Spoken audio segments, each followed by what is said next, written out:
काम करता। कैसे हैं आप सब लोग? अरे भैया मेरा गला बैठा हुआ है, तुम्हारा थोड़ी बैठा हुआ है यार। कैसे हैं आप सब लोग?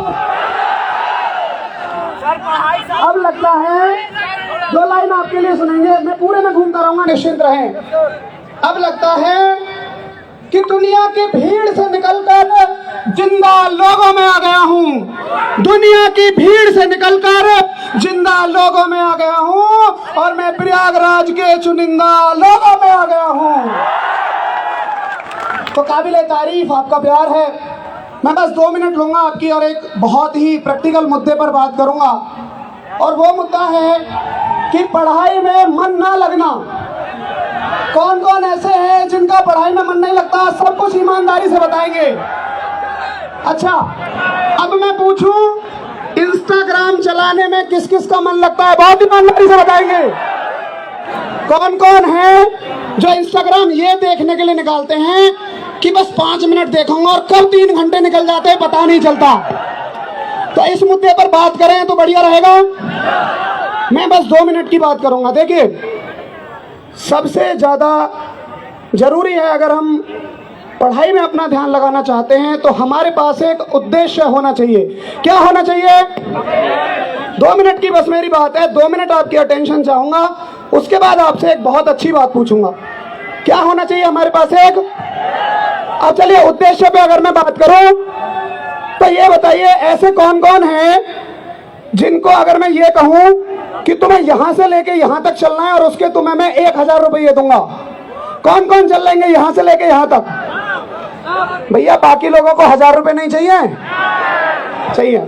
अच्छा चलो मैं तुमसे ये कहूं कि मान लो एक 20 मंजिल की 2 बिल्डिंग है और उनके बीच में थोड़ा सा गैप है और उनके बीच में एक लकड़ी का छोटा सा तख्ता रखा हुआ है, उस पर चलने के मैं तुम्हें 1000 रुपए देता हूं। अब बताओ अपनी जान की बाजी लगाने के लिए 1000 रुपए के पीछे कौन कौन तैयार है?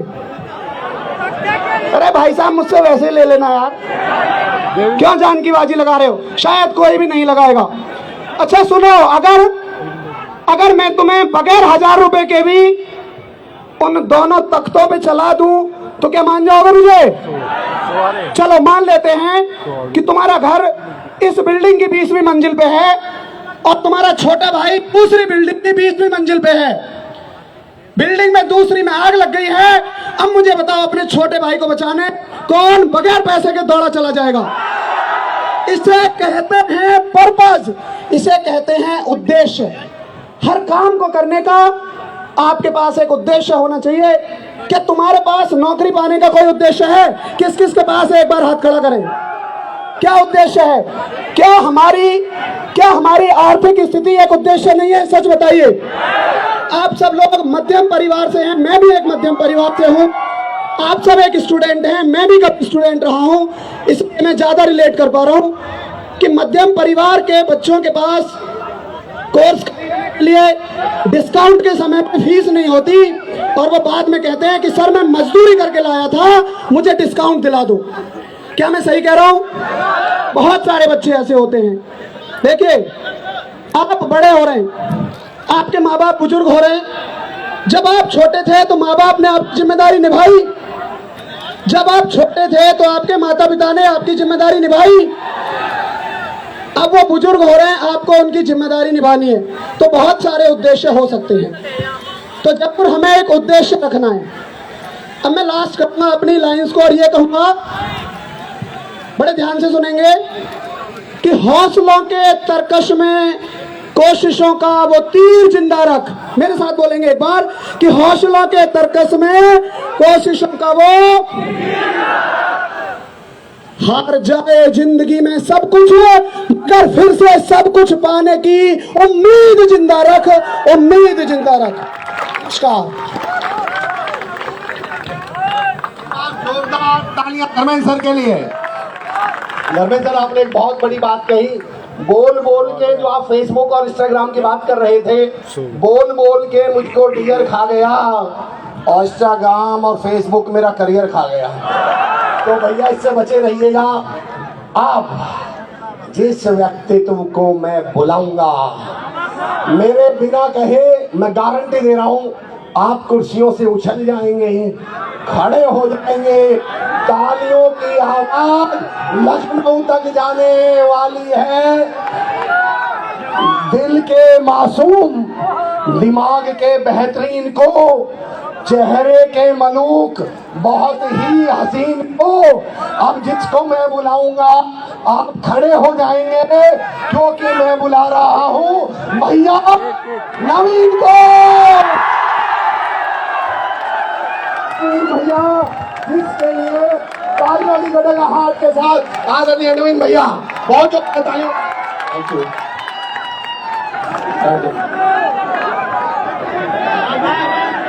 चलो बैठोगे सारे तब बात सुन करेंगे।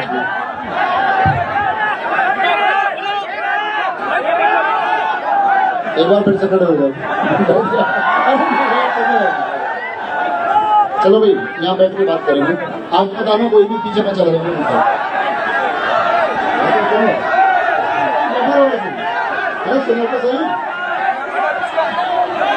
अभी धर्मेंद्र सर ने बहुत अच्छी बात कही। धर्मेंद्र सर ने बोला सुनो,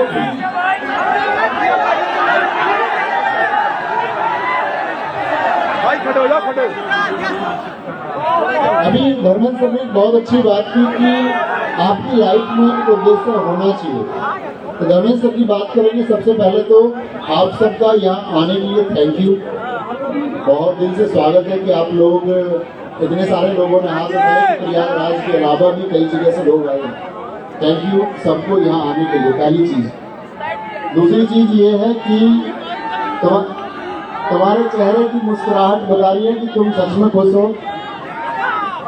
तो एक बार हाथ ऊपर उठा के बताओ कि मजा आया यहाँ सबको देख के। तो जितना मजा तुमको आया उतना मजा हम लोगों को भी आता है हमेशा। ये आप लोग जब भी कभी कोई इवेंट की डेट रखी जाती है कि हम यहाँ आएंगे, आप सब लोग इतना प्यार देते हैं, उसके लिए बहुत सारा थैंक यू फिर से।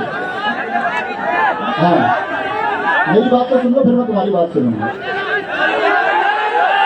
शायरी सुन लो, शायरी चलो तुम्हारे लिए सुनाता हूँ कुछ, 10 मिलियन के लिए सुनाते हैं कुछ। बचपन के एक गरीब बच्चे से शर्त लगाई है, और तुम सब बहुत मेहनत करोगे। मेहनत वो करेगा जो सफल हो जाएगा, क्योंकि अगर असफल रह जाओगे तो मेहनत का कोई अर्थ है नहीं। वो सिर्फ आप जानोगे कि आपने मेहनत की, अगर उसको सफलता में कन्वर्ट नहीं कर पाए तो कोई मेहनत है नहीं। प्रैक्टिकली मेहनत है भी नहीं करोगे, वो सिर्फ आप तक सीमित रह जाएगी।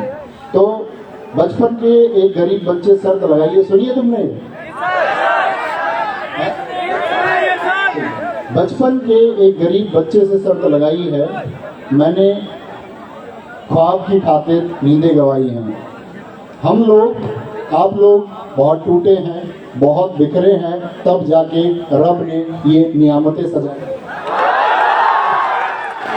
आप सब लोग भी मेहनत करेंगे, आगे तक पहुंचेंगे।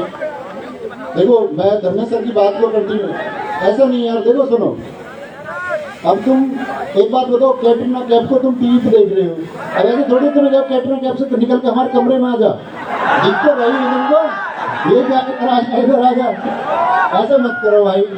देखते पारे रोज देखते हो तुम, ऐसी कोई बात है नहीं इसके साथ। तो मेरी बात सुनो आप लोग, भाभी का मुझे पता नहीं है। अमर सर ने इतनी बात बताई है कि सामने बैठे हुए लोग बताएंगे भाभी कब आएगी, तुम्हें उनसे पूछना चाहिए, मुझसे पूछते रहते हो। अरे इनके सामने से क्यों नहीं हटते भाई, तो मर जाओ।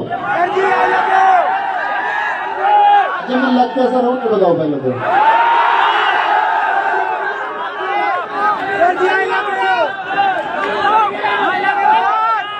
चलो ऐसा हम सारी बात क्लास में रोज करते ही।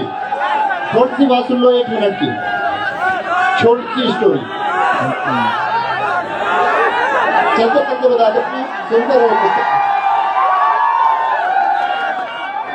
दत्तन सर ने एक बात बोली, बहुत अच्छी बात थी। आपकी लाइफ में एक उद्देश्य होना चाहिए, बगैर उद्देश्य के जीवन, उन्होंने बताया कि निरर्थक है, उसका कोई अर्थ नहीं है। अब हम ये बात करते हैं कि कई बार हम उद्देश्य तो अपने जीवन में चुन लेते हैं। ठीक है, हमने एक सरकारी नौकरी का सपना देख लिया कि मुझको यूपीएसआई की परीक्षा पास करनी है, मुझे आरओ की परीक्षा पास करनी है, मुझे SSC GD, UP police constable या बाकी किसी एग्जाम को, दिल्ली पुलिस को मुझको पास करना है। बाकी उद्देश्य ठीक था, मैंने चुना भी ठीक। मैंने आर्ट के कोर्स को भी ज्वाइन कर लिया, किसी और प्लेटफॉर्म के कोर्स को मैंने ज्वाइन कर लिया, यानी मेरी शुरुआत ठीक थी। लेकिन मैं उसको फाइनल तक क्यों नहीं पहुंचा पाया, सबसे बड़ी बात ये है। तो मैं धर्मेंद्र सर की बात में एक बात और जोड़ना चाहूँगा कि उद्देश्य के साथ में आपका डिटर्मिनेशन यानी कि दृढ़ संकल्प होना जरूरी है। और दृढ़ संकल्प कब आता है, उसका छोटा सा तरीका, बात ये नहीं कि आप चीज़ों के बारे में जानते हैं कि दृढ़ संकल्प क्या है, बात है कि आप अपनी तैयारी में उस दृढ़ संकल्प को ला कैसे सकते हैं। संकल्प लाने का सबसे अच्छा तरीका देखो मैं तुम्हें बताता हूँ। दरअसल में हम लोग जब ग्रामीण परिवेश के लोग हैं या मीडियम फैमिलीज हो या निम्न वर्ग के जितने भी परिवार हैं, दरअसल शुरुआत दौर में हमारा सपना नहीं होता, उस दौर में किसी और का सपना होता है। या तो वो हमारे माँ बाप का सपना होता है या हमारे किसी फैमिली मेम्बर का सपना होता है कि हम लोग ऐसा करें। क्योंकि दोस्त जब हम लोग पैदा हुए तो आप लोगों को नहीं पता था, मतलब आपकी जाति क्या है, आपका धर्म क्या है, आपका देश कौन सा, आपका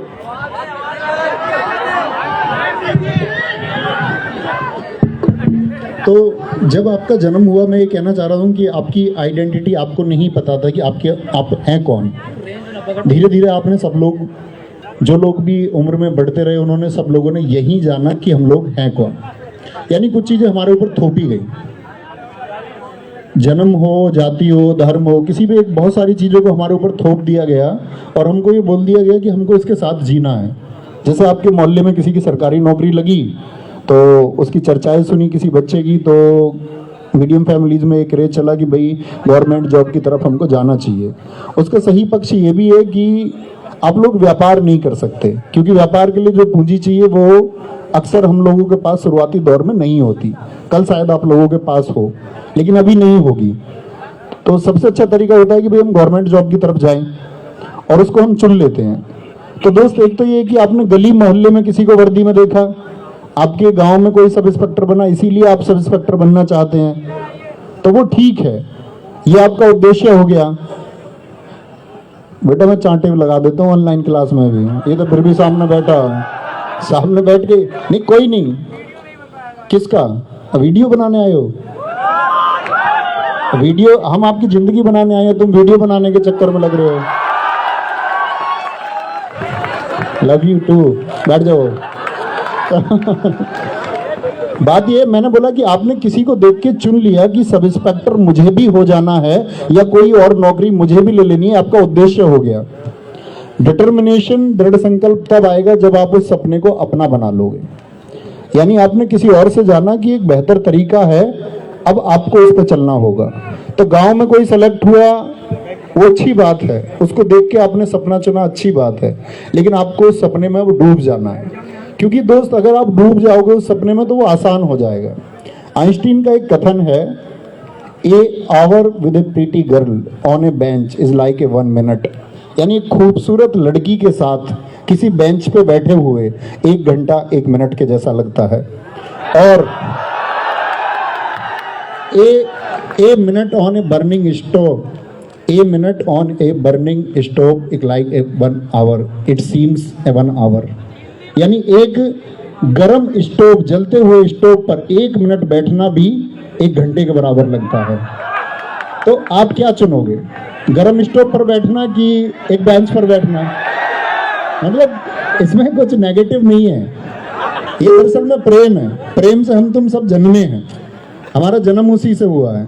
तो आप कहोगे जी मैं चुनूंगा 1 घंटे बेंच पे बैठना, क्यों चुना? हम लोग उसको इसीलिए चुन रहे हैं क्योंकि हमको वहां 1 घंटा 1 मिनट इसलिए लग रहा है क्योंकि वो हमारी चॉइस है। तो भैया चैनल बंद करवाओगे क्या अपना? नहीं, प्रमोट करेंगे। क्या नाम आपके चैनल का बताओ?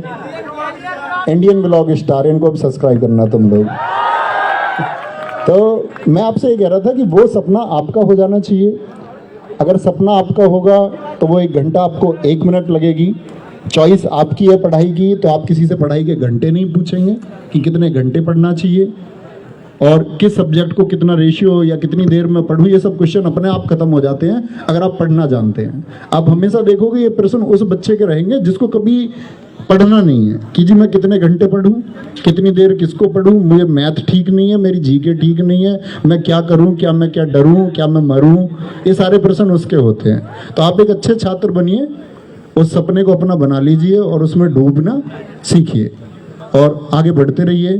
क्योंकि दोस्त जब आप आगे बढ़ेंगे तो जो आप सोच रहे हैं बिल्कुल वैसा होगा, ऐसा तय बिल्कुल नहीं है कि आप सब इंस्पेक्टर होने का सोचेंगे तो सब इंस्पेक्टर हो जाएंगे। आप कांस्टेबल भी होंगे और ऐसा भी होगा आप कांस्टेबल बनने का सोचेंगे आप सब इंस्पेक्टर हो जाएंगे। पिछली परीक्षाओं में ऐसे बहुत सारे लोग हैं जिनका RWA पर SSC GD हमारे ही बैच से तैयारी कर रहे थे, नहीं हुआ SSC GD में। आप भी जानते हैं बल्क में बच्चे होते, सबका सिलेक्शन हो नहीं सकता। लेकिन ऐसे कितने लोग थे बाद में जिनका UPSI भी क्लियर हुआ, कितने लोग थे दिल्ली पुलिस कांस्टेबल पास नहीं कर पाए, आपका बाद में UPSI उनका हुआ। और मतलब कहीं ना कहीं तुम सेट हो जाओगे अगर दृढ़ संकल्प और उद्देश्य के साथ चल रहे हो।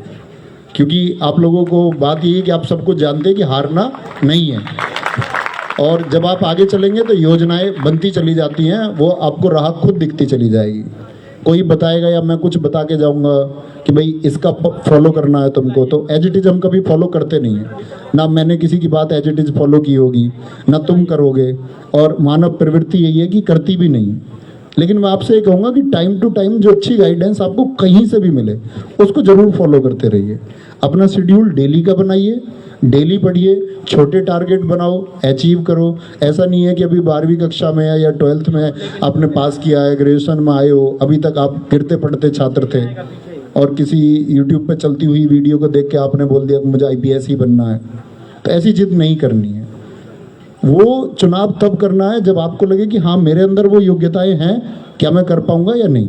तो पहले बात सारी है कि आप अपने अंदर एबिलिटीज बिल्ड करें, एग्जाम आपका पास हो जाएगा। उस एग्जाम को पास होने के लिए, मेरिट में जाने के लिए क्या जरूरी है उतनी तैयारी आप कर लो, और उम्मीद करूंगा कि आप उतनी तैयारी करेंगे और एक दिन RWA के सम्मान समारोह में आप लोग आएंगे। Thank you.